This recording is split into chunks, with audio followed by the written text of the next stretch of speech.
Hello everyone, and welcome to Autocrat, episode 7. Stories from the universe, and today we're going to be talking about some of the major stories from the constellations and star clusters we can see in the sky. And specifically there'll be 4 stories, and we'll be alternating who tells them. We've got the Pleiades, Orion, Callisto, so Ursa Major and Ursa Minor, and Draco. Well, actually my co-host here will be taking the story of Orion, because it's her favourite story, as we discussed last week, and it's quite an extended one, as is that of the Pleiades, so get ready. Okay, with that, shall I dive in with the Pleiades? Yes. Now, this is not really a story that's constellation relevant per se, but I found it initially on an Overly Sarcastic Productions video as an idea and thought it was a very interesting concept to work with. The Pleiades is a group of stars often called the Seven Sisters. We see the most ancient depiction of the Pleiades cluster on a star disk from 1600 BCE, but the arrangement of 6 stars there, centered on a 7th, means it's probably symbolic rather than literal, so there's some sort of meaning to the pattern rather than it being a literal sky map. As a star cluster, the Pleiades is one of the most youthful and nearest clusters of stars to our own Sun, at 135 parsecs away from us and 115 to 125 million years old. What's a parsec? A parsec is a unit of distance in astronomy, which is 3.26 light years. I've never heard that before. It's something to do with the parallax effect. For example, if you close one eye and then close the other while looking at a point of set distance away, it appears to shift, right? Yeah. So the same thing happens on astronomical scales. For some time context, 115 to 125 million years ago would have been during the Cretaceous period, so that's when this star cluster formed. Wow, that's a long time ago. The 7th sister in the star cluster, the Seven Sisters, is Pleione, even though she is the mum of the 7 sisters in mythology. So Pleione is the origin of the name Pleiades because they are the children of Pleione. In Greek mythology itself, the sisters are called Kaleno, Electra, Taygeta, Maia, who we met with the birth of Hermes, Asterope, Merope, and Alcyone. Supposedly, Zeus turned them into stars to stop them being raped by Orion after Atlas was unable to protect them because he was holding up the sky.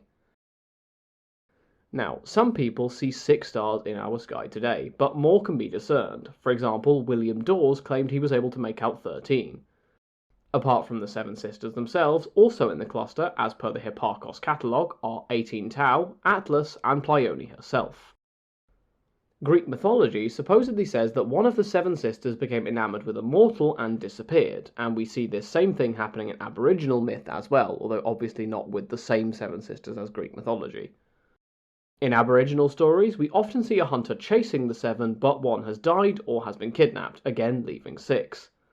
There might be actual astronomical reasons for this, because nowadays the star Pleione is closer to the star called Atlas and cannot be discerned with the naked eye, so they're too close together to be made out. We can't see it anymore? No, so that's why we can see 6 instead of 7. However, 100,000 years ago it would have been further away and thus more visible. 7 stars would therefore have been discernible, so 7 becoming 6, as we see in both Aboriginal and Greek myth, as I mentioned just now. Back in 100,000 BCE, the glare from Atlas wouldn't have been as significant, so it would have been possible to make the 7th star out. So, as you can see, these mythological stories may represent a very, very old representation of the 7th star disappearing because it got closer to Atlas. Let's take a quick tangent to talk here about the movement of one specific star in our galaxy, our own Sun, because the movement of these stars is why the 7th sister disappeared, and I thought I'd use it to illustrate the example of stars moving. The Sun orbits the centre of our Milky Way galaxy once every 225 million years, and for context again, the Permian extinction, just before the age of the dinosaurs, happened just before the start of our last lap. Winding that up, the next story we're going to focus on is that of Orion himself, and in the process we'll explain the origin of a few other constellations as well. So, co-host, do you want to take it away and talk about Orion? Orion was the son of Poseidon and Orion, one of the Gorgons. An alternative version says that Orion's mother was a Cretan princess. Okay, so that means there are 2 different interpretations of who Orion's mother is then, right? Yeah. Okay, interesting. According to the story, he was able to walk on water, or at least as far as I can tell from the sources.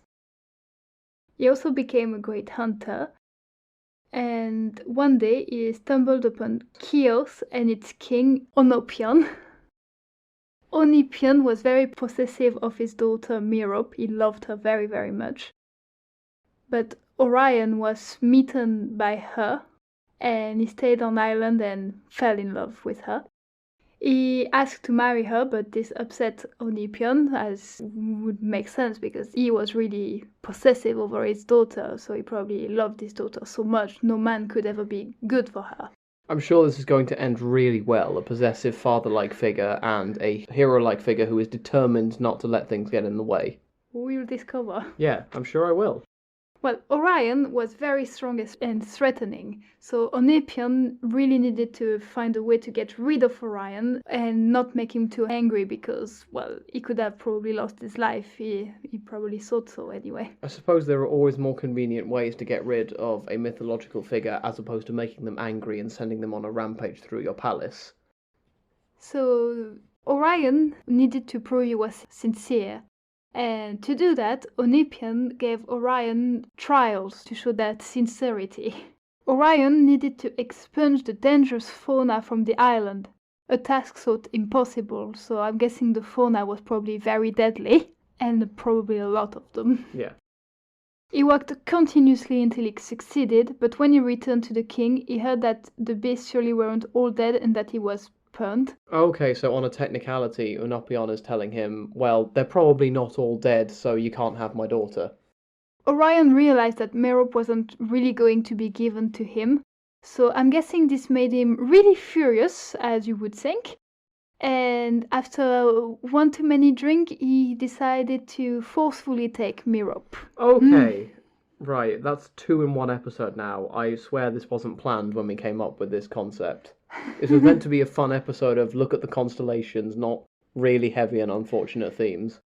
As you would imagine, the father of Merope was more than furious. He was incensed, but he knew he couldn't fight the man himself. Right, as we established, hence the trials. Exactly. So he got Orion inebriated, which means he gave him a lot of alcohol. Okay, which feels like it would cause the same problem again. Because the last problem happened because Orion got drunk. Exactly. Yeah. And blinded him, leaving him on the shore. Okay, never mind. That might solve the problem a little more. Orion wandered into the sea and wound up at Lemnos. There was a prophecy, because we haven't had any prophecy in a while. No, we will have one next episode, but we haven't had them in a while. It's been a long time I've been missing them. That prophecy in particular was saying that Orion needed to travel east and face toward the rising sun. Okay, so to heal his eyes. He asked Hephaestus to help and was given his man Kedalion. Okay, so Hephaestus's assistant, basically. Yeah. Presumably just a lab technician who'd been there for one day and was now told, I'm bored of you, you go help Orion. I don't have any more jobs for you. Kedalion steered him eastwards, and all the while the light from Helios, who is the god of light that we have encountered before, healed Orion. Eos was smitten. Okay, now Eos is the goddess of the dawn. Mm-hmm. Orion stayed with her for a bit, but anger against the old king forced him back. Right, after all, yeah, he got to take revenge, and after all, that king refused him his daughter. Orion and Eos arrived back on Chios, but the king had hidden, obviously. He's a bit scared of Orion after all. Right. Orion thought that must have gone to his grandfather Minos of Crete for shelter. Okay. Orion sailed to Crete, and this is where he met Artemis. Okay, he seems to be going from one woman to the other in these stories right now, so this is number 3. Artemis and him had the passion of hunting in common, and Artemis, as you probably know, was a really beautiful woman, which Orion seems to like. Yep. They fell in love, and Merope was ripped from Orion's memory. How very convenient. Rude!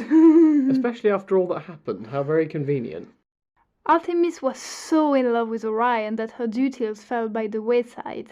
Weeks went by where the moon did not move through the sky as Artemis wasn't ferrying it across. Okay. Apollo, the charioteer of the sun, took note of this. Him and her had an argument about her neglecting her duties, but Artemis was not swayed. Presumably just the sister telling the brother, you're not the boss of me. Exactly, as any sister do. Listeners, if you have an older sister, you'll know she'll boss you around. I think Artemis is actually the older one from what I remember, so that does make sense. Apollo now wanted to rid himself of Orion. It's a theme, a male influence on a woman wanting to get rid of the man that, Right. In Artemis' absence, Apollo asked his grandmother Gaia to produce a scorpion to fight him. Okay, Gaia's back in the story. She might be the one who made that prophecy. Yeah, maybe. We'd like to think she did. Sat in her rocking chair just coming up with various prophecies about Orion. Gaia usually wouldn't do this over a mortal. However, Orion had once boasted there was nothing on Earth he could not kill. Okay.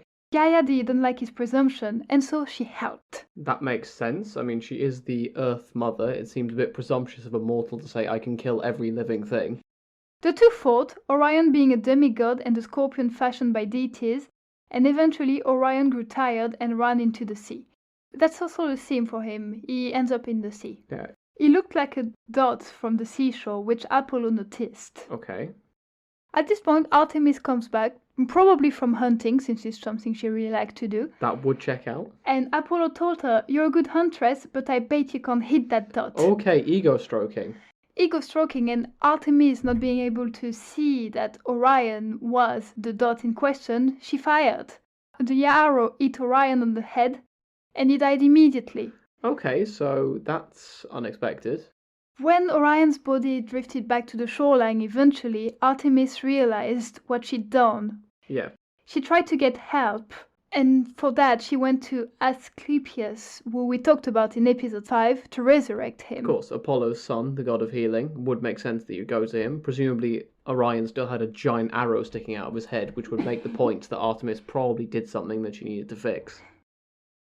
Zeus didn't allow this and made sure Orion was fully dead by killing him again with lightning. Okay.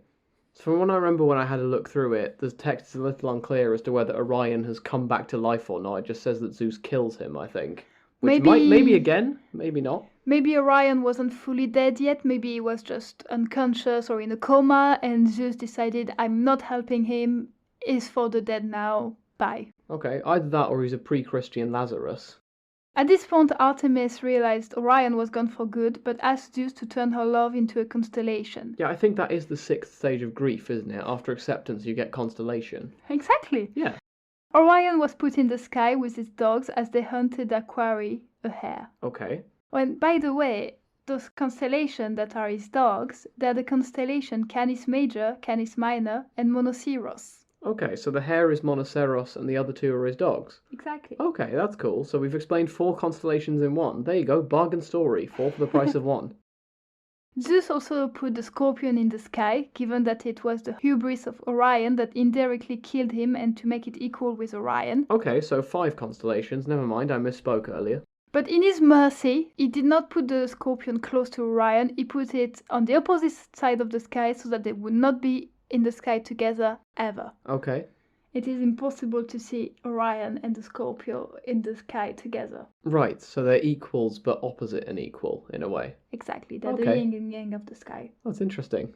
We're now going to leave Orion for now, to rest peacefully in the sky while Artemis weep over him. And for him to reflect on what exactly he's done to get in this position. Exactly, because we can't forget he did bad things. Yep. And we're going to move on to Ursa Major and Ursa Minor, which are the constellations that are the most well-known, I believe, on this planet. Yep. And that my co-host is going to tell you about. Yep. So these 2 constellations are centered on the story of Callisto. You remember Zeus's lover from a few episodes ago? Yeah. Now, Callisto is said to be Ursa Major, and tying into our previous story, she used to be a friend and follower of Artemis. However, Zeus got her pregnant, which seems to be Zeus's thing at this point. Artemis wanted all of her attendants to stay virgins, however, Zeus deceived her into surrendering her virginity. I'm not quite sure how he did this. I'm also sure that I don't want to know how he did this. He might have pulled an Orion. Callisto hid from Artemis, presumably she was afraid of her, but she was eventually discovered while bathing, so the fact that she's pregnant can't really be hidden at that point, presumably quite late on, quite a bit of a baby bump. Artemis was angry with her follower and turned her into a bear, and in bear form she had a cub called Arcas. Now there's an alternative version of this where Hera, the wife of Zeus, transforms Callisto into a bear and casts her out into the mountains. In this alternative version, her son Arcas matures and becomes a hunter, so he isn't turned into a bear alongside her. The interpretation turning both of them into bears says she was captured by goat herders in the mountains where she lived with her son and taken to Lycaon. At some point, she went into the forbidden quarter of Zeus, being ignorant of how things were done there. I imagine this refers to, say, a temple where there's a forbidden section. She was about to be slaughtered with her son, but Zeus then turned her into a constellation.